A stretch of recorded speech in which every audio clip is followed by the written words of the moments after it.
siglo XVI,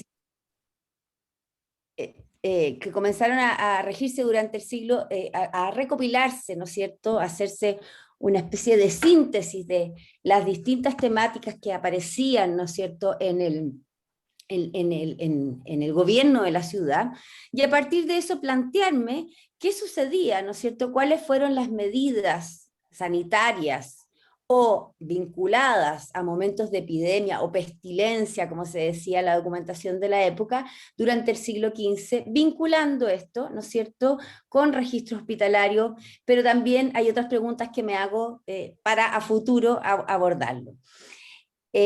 Avanzando un poquito más, me gustaría comenzar a leer para no pasarme del tiempo, y te pido a María José o a Luis Clemente si me pueden avisar si estoy como extra limitada. Bueno, la muerte negra o peste negra ha sido conocido por nosotros como una de las epidemias más mortíferas a lo largo de la historia. Sin embargo, para los contemporáneos fue percibido como una crisis demográfica más.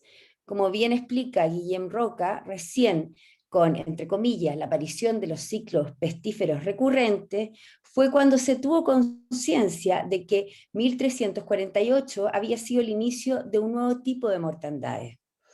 En Barcelona, la peste arribó en mayo de 1348 y se extendió hasta el verano del mismo año. Nunca se habían registrado tal cantidad de fallecidos, y en parte, según diversos autores, esto se debió a que la población se encontraba debilitada desde 1333 por periodos de hambruna y malas cosechas.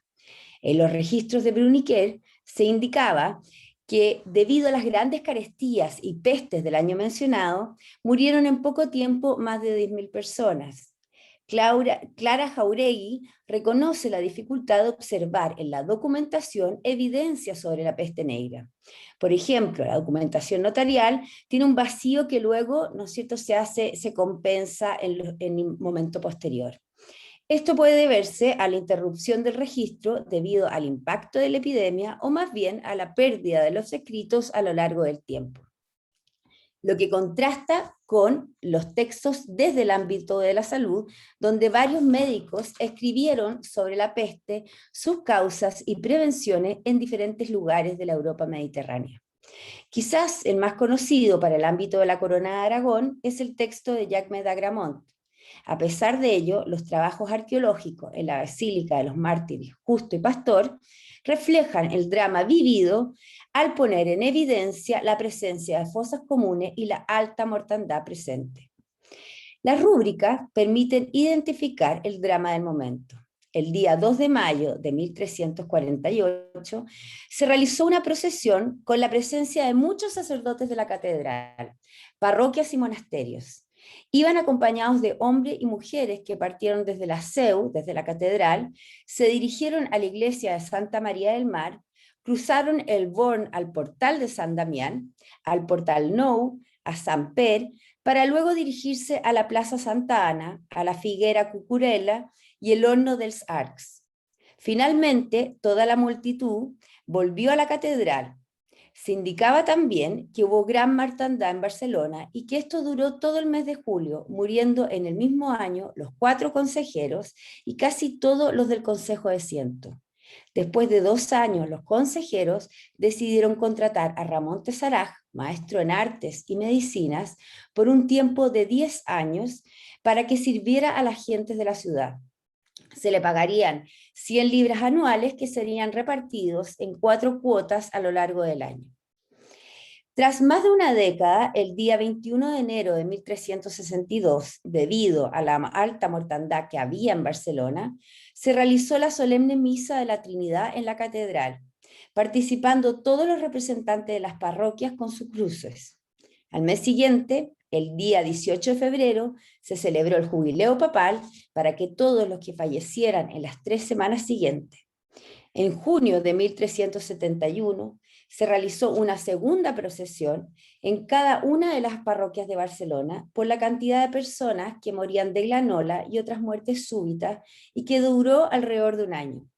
Así también en julio de 1375 hubo una nueva procesión de la catedral, las parroquias y los monasterios por la mortandad que había en Barcelona y que también duró un año. El comienzo de la peste en la ciudad también produjo consecuencias sociales que recayeron directamente en la comunidad judía. En 1348, cuando la pestilencia arrasaba con vidas a pasos agigantados, el cortejo de un funeral se desvió para atacar al barrio judío, en donde murieron alrededor de 30 personas. La violencia y tensión en Barcelona se iría incrementando a lo largo de los años. Según otro testimonio de 1354, hecho por Perdi Ribacorsa y recogido por Nirenberg, la gente que atacaba a los judíos porque los responsabilizaban de la peste. Eran sus pecados los que había portado la desgracia y una vez erradicadas esta, la enfermedad desaparecía. La rúbrica se detienen en los ataques cometidos hacia los judíos en 1391. El día 9 de julio llegaron rumores desde la ciudad de Valencia en donde se produjo un ataque contra ellos. Hubo desórdenes y muchos murieron, mientras que otros fueron asaltados. Entre los que sobrevivieron, la mayoría se hicieron cristianos, bautizándose en lo que había sido la sinagoga del Col. Esta se reemplazó por la iglesia de San Cristóbal y la de Santa María de Gracia, con la ayuda de los hermanos predicadores y el consentimiento de los consejeros de Barcelona. El 17 de julio, anticipándose en ello en Barcelona, los consejeros deliberaron que 1000 hombres resistieran cualquier desorden que hubiera contra los judíos o contra los oficiales del rey u otros que estuviesen a cargo de guardar la casa de la ciudad y otros lugares. En menos de un mes, el día 5 de agosto, fue destruido el col de los judíos de la ciudad de Barcelona. El veguero de la ordenación de los consejeros no quiso colgar a quienes hicieran dicha destrucción. El desorden duró más de 4 días, en donde muchos murieron asesinados porque no querían bautizarse. Se debió cerrar la corte del Castel del Veguer y se liberaron a todos los presos, como sucedió en Valencia. Los consejeros debieron recurrir a la corte del Batlle de la ciudad, pues el rey estaba iracundo por el insulto de la población barcelonesa. Se enviaron mensajes para aplacar la ira del monarca y suplicar que no viniese a Barcelona, y si es que llegase a venir, lo hiciese sin gente de armas. A lo largo del siglo XV, los rebrotes de peste, cuando digo rebrote, hablo de la documentación en que aparece la pestilencia, que podría deberse a muchos tipos de enfermedades distintas, ¿ya? No necesariamente la peste negra como la conocemos. Fueron recurrentes y los registros aparecen en las rúbricas de Bruniquer, dando cuenta de ello a través de diferentes medidas y deliberaciones relacionadas con la construcción del Hospital de la Santa Creu, procesiones, plegarias, envíos de peregrino a Compostelas, información de noticias fuera de la ciudad, la construcción de cercas y el establecimiento de guardias en los portales de Barcelona. Los consejeros del municipio se iban acostumbrando a la presencia de la pestilencia y la posibilidad de contagios en la urbe. Allí convivieron medidas dispares que fueron desde la necesidad de recurrir a lo sagrado, como también proteger a la ciudad de posibles rebrotes de peste. A partir de ello, quisiera detenerme en la participación de los consejeros en actividades religiosas vinculadas a momentos de pestilencia, es decir, cómo el gobierno local participó y se vinculó en tiempos de dificultades. A fines de noviembre de 1465, el Consejo de la Ciudad acordó enviar a peregrinos a San Jacme de Galicia por causa de la peste que había en Barcelona. Todo se organizó para que el día 6 de diciembre los frailes Miquel Capellar y Leonor Crestiá de la Orden de Santa María de Jesús partieran en dirección al centro de peregrinación. Una década después se organizaba una procesión para despedir a los peregrinos que partían desde Barcelona a Compostela. En el registro de Bruniquer se mencionaba que el 20 de diciembre en la parroquia de Santa María del Mar se realizó una gran procesión con todos los sacerdotes de dicha iglesia y la cruz elevada hasta el portal de San Antonio. Se rogaba al Señor que por su clemente e infinita misericordia permitiera al apóstol San Jaume llevarse la pestilencia que asolaba la ciudad. Tras cruzar el portal, los concurrentes despidieron en romería a los sacerdotes que comenzaban su viaje hacia el norte. Lo mismo sucedió el 8 de enero de 1493, donde se acompañó a los peregrinos en procesión con el fin de que estos realizaran en Galicia las plegarias necesarias por la peste que afectaba a la población. La necesidad de plegarias y rezos se hizo presente en las deliberaciones del Consejo de diferentes maneras. Esto es lo que yo he registrado a lo largo de todo el siglo XV. Una de las estrategias fue enviar al correo a los monasterios. Por ejemplo, en 1439 los consejeros decidieron enviar mensajeros a los monasterios para pedirles explícitamente que rogasen a Dios por las epidemias que estaban ocurriendo. En abril de 1452 partió nuevamente el correo a los monasterios de San Jerónimo de la Mitra, de Valdebrón, de Monte Alegre, de Cartucha, de Poblet, entre otros, para pedirles a los religiosos que rogaran a Dios e hiciesen oración ordinaria con el fin de retirar la pestilencia que estaba presente en la ciudad. Junto con ellos se organizaron plegarias, por ejemplo, el 11 de octubre de 1448, por los terremotos y pestilencias ocurridas. En julio de 1492, debido a la peste en Barcelona, los consejeros escribieron al virrey para informarle que habían decidido que después de tocada el Ave María, todas y todos rezaran un Salve Regina por devoción. También se coordinaron procesiones por la pestilencia. En julio de 1402, el Consejo decidió que al viernes siguiente se hiciesen procesión en cada una de las iglesias de la ciudad. En junio de 1476 se organizó la romería desde la catedral, en donde participaron todas las parroquias y cofradías con luminarias. 4 sacerdotes llevaron los corazones de San Sever, obispo de Barcelona, para que junto con los asistentes rogaran muy devotamente por los que habían muerto de peste. Dentro de las resoluciones de los consejeros en relación a la peste estuvo la confección de una imagen religiosa. A fines de enero de 1466, el Consejo de 32 acordó realizar una imagen del ángel custodio debido a la pestilencia que había en la ciudad. En ese mismo año, el Consejo asumió los gastos que significó la elaboración de la imagen. Y el 17 de noviembre se colocó la imagen en el portal de Lourdes y se hizo una solemne procesión de acción de gracias por haber cesado la peste en Barcelona. Finalmente, el gobierno de la ciudad también acordó encomendarse a San Sebastián, a San Roque y San Sever para que la peste se fuera de la ciudad. En enero de 1466, año recién mencionado por las epidemias, el capítulo de la catedral había solicitado que se realizara la fiesta de San Sebastián con el fin de que éste escuchara sobre las epidemias que asolaban Barcelona. Los consejeros estuvieron de acuerdo con la propuesta para detener la pestilencia. 10 años después, el consejo recurría a otro santo. Los representantes decidieron construir una capilla para la devoción de San Roque, con los dineros de los devotos, debido a las epidemias que estaban nuevamente presentes. Sin embargo, la peste continuó haciendo estragos hasta julio de ese mismo año. La última procesión registrada fue a fines de mayo de 1440, donde se rogó a San Sever, obispo de Barcelona, que terminara con las enfermedades. Para ello se abrió el portal y se recorrió el puente de Fusta. La experiencia de la peste durante el siglo XIV no solo impulsó que el gobierno municipal promoviera ceremonias y actividades religiosas, sino que también hizo frente a los rebrotes en otros ámbitos, estando al tanto de las noticias de regiones cercanas y de la propia ciudad con el fin de tomar medidas adecuadas. En junio, por ejemplo, de 1457, entre las 2 y 3 de la madrugada, 13 galeras de genoveses se pusieron a combatir en la playa a lo largo de todo el día. Las barracas de los pescadores se vieron afectadas y la contienda duró hasta alrededor de las 6 o 7 de la tarde.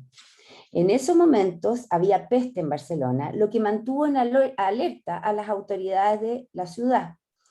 En julio, el 17 de julio, las galeras de los genoveses volvieron a la playa, generando un nuevo enfrentamiento que duró hasta el día siguiente.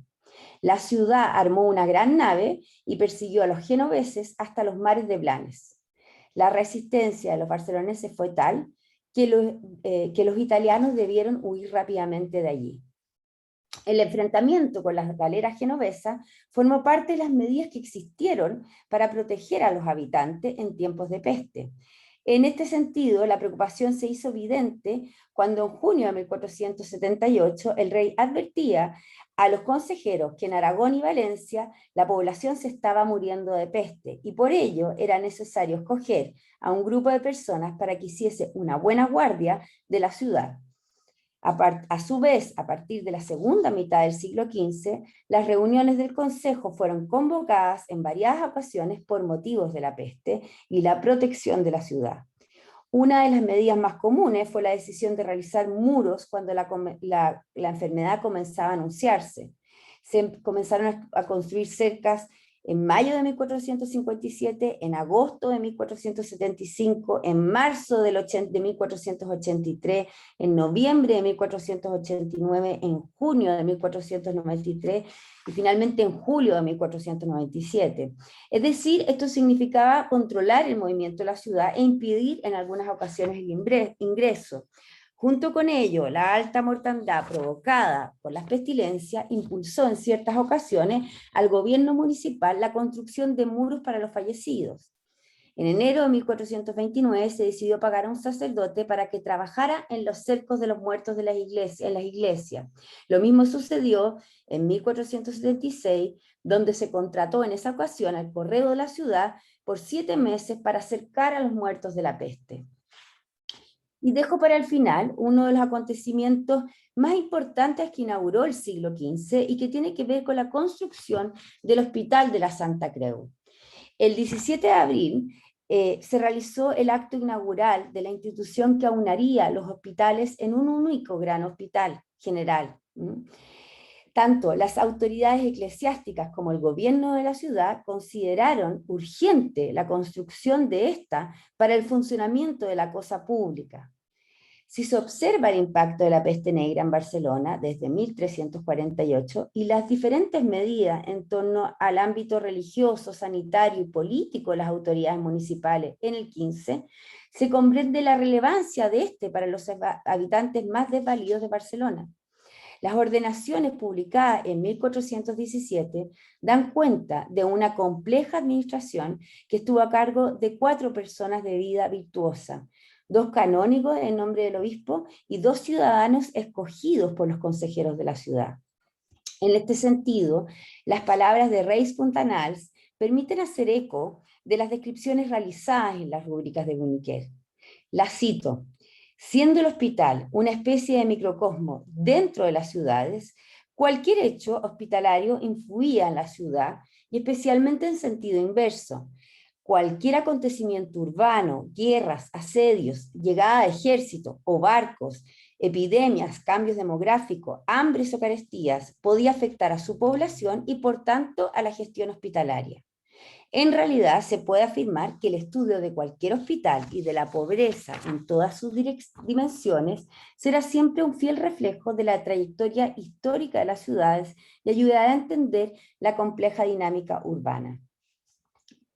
El estudio de los libros de enfermos del siglo XV, que formaron parte de los registros documentales del Hospital de la Santa Creu y actualmente conservados en la Biblioteca Cataluña, permiten dimensionar a los pacientes ingresados, la observación de sus enfermedades algunas veces, sus lugares de origen y oficios, comprendiendo en parte la realidad de un grupo humano afectado por la pobreza y la soledad.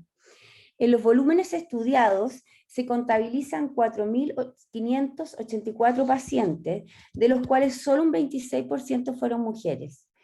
Otro aspecto destacable son las relaciones con los meses y años de ingreso en cada uno de los volúmenes registrados y las enfermedades descritas en algunas ocasiones donde el aumento de ingresos a la institución coincidió con los cambios de estaciones. Uno de los volúmenes quizás más interesantes para mí, a mi modo de ver, es el del año 1457, pues allí se describieron algunos padecimientos como la fiebre, la viruela y los que enfermaron en las galeras. Otras dolencias estuvieron asociadas a golpes, llagas, afecciones cutáneas, sarna, roña, entre otras.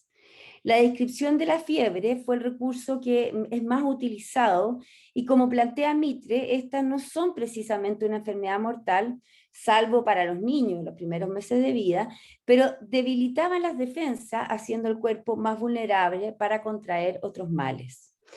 Entre los enfermos, hubo un grupo identificado con el mal de Galera, lo que lleva a interpretar ello no como una enfermedad propia del mar, sino más bien que debido a las condiciones de vida, ¿no es cierto?, de los galeotes y marineros, las posibilidades de contagio fueron más altas.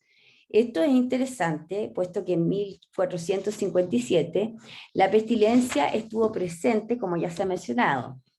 En marzo de 1457 llegó el mayor contingente de hombres provenientes del mar, pero también ingresaron pacientes en abril y en junio. Esto coincide con parte de la historia de la ciudad, donde en junio se desarrollaron los enfrentamientos con las tres galeras genovesas. Entonces, los rebrotes de peste identificados en diferentes momentos del 15 debieron haber influido directamente en un aumento o disminución del ingreso de pacientes a la institución hospitalaria. Si bien los documentos son muy escuetos y no identifican a los enfermos con la peste propiamente tal, es probable que muchos hayan sido contagiados. 1457 caracterizado por la pestilencia, lo mismo sucedió en 1476, en 1478, en 1483, 1486, 1489, 1490, 1497. Y al cruzar los meses y años de ingreso, los periodos identificados con los momentos de peste coinciden con un aumento significativo de pacientes. Como se ha mencionado, durante 1483 la peste llegó a Barcelona y se mantuvo con altos y bajos hasta 1490. Los gráficos permiten ver ciertas coincidencias con los registros municipales de la época. Ya recapitulando un poco, la revisión exhaustiva de las rúbricas de Bruniquer, en conjunto, ¿no es cierto?, con los libros de enfermos, permite dimensionar un siglo complejo de enfermedades y contagio. Pero más allá de identificar la peste, pestilencia, contagio desde un ámbito médico, que es algo pendiente, que lo mencioné como título inicial, ¿no es cierto?, el desafío también está puesto en nuestras propias preguntas en tiempos de pandemia. El estudio de las medidas municipales para enfrentar tiempos difíciles permiten captar parte de la vida cotidiana y el pulso de la ciudad. A su vez, la construcción de un hospital general, como es el Hospital de la Santa Creu en 1401, da cuenta no solo de una innovación urbana, sino también de demandas urgentes de la población barcelonesa. Si bien este estudio es muy inicial, considero que abre un abanico de posibilidades para vincular de manera más claras a los habitantes de la ciudad el protagonismo de las autoridades municipales como clave en esta dimensión, como también la solidez y eficiencia de una institución asistencial que dejó huellas significativas y que aún hoy recordamos. Ahora, sin embargo, para finalizar simplemente, creo que es muy importante no quedarse, ¿no es cierto?, primero con esta síntesis, que es lo que yo podía acceder, ¿no es cierto?, que se encuentra digitalizado los volúmenes de las rúbricas de Bruniquer, sino que indagar con mayor profundidad en la documentación del gobierno municipal y cruzar ese vínculo con el ámbito médico, no solo con los tratados de peste o cómo se vieron influenciados con ello, sino que también con el mundo intelectual médico y con los distintos practicantes de medicina para tener una imagen más completa y más compleja de los primeros inicios, ¿no es cierto?, o quizás de lo que podemos entender como salud pública, ¿ya? Y creo que en eso estoy, así que muchas gracias.